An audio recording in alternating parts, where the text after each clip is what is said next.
Usa ka lesbian napalgang patay sulod sa usa ka septic tank sa Cagayan de Oro City. Nakatutok si Clyde Makaskas. Nakaputos sa sako ug wala nay kinabuhi nga napalgan sulod sa usa ka septic tank sa suok nga dapit sa Barangay Puntod, Cagayan de Oro City.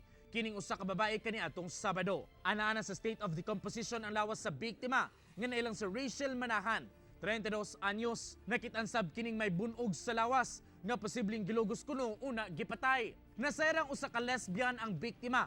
Kinsa na trabaho isip cashier o gas pump attendant sa Cagayan de Oro City. 5 kaadlaw na kuno kining na missing. Una pa mang napalgang patay kaniadtong Sabado.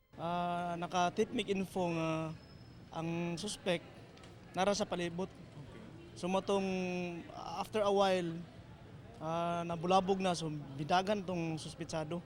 Nakakuha og CCTV footage ang kapulisan sa mismong pagdagmal sa suspect ngadto sa biktima nga nahitabo kaniadtong July 22 sa gabii diyang padulong unta sa trabaho ang biktima. Sa video, makita nga nagsakay sa bisikleta ang biktima diyang kalit nga giatake sa suspect. Misukol pa ang biktima hangtod ng hagbong silang duha sa kanal. Diyang nawadan sa panimot ang biktima.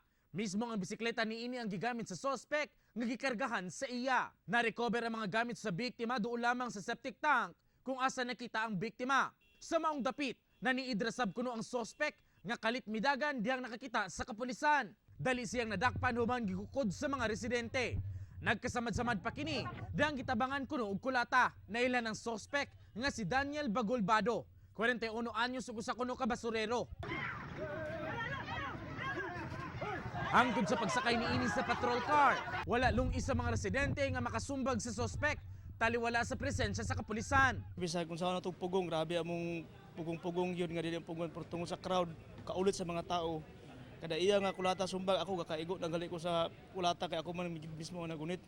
Pero nadalagi na mo sa safe place sa among opisina. Wala man direktang giangkon ng krimen, apan andam kuno siyang tubagon ang kasong ipasaka, batok kaniya. Dito na mo tubang sir og pananitan ang mga tubang na sir sa hingtungdan.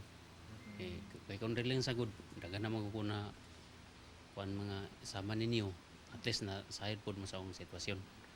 Kasong murder ang gipasaka batok sa dinakpan. Samtang ginahulat pa ang resulta sa autopsy sa biktima kung gilugos bagayod kini. Uban sa James Yap sa kamera, ako si Clyde Makaskas para sa One Mindanao.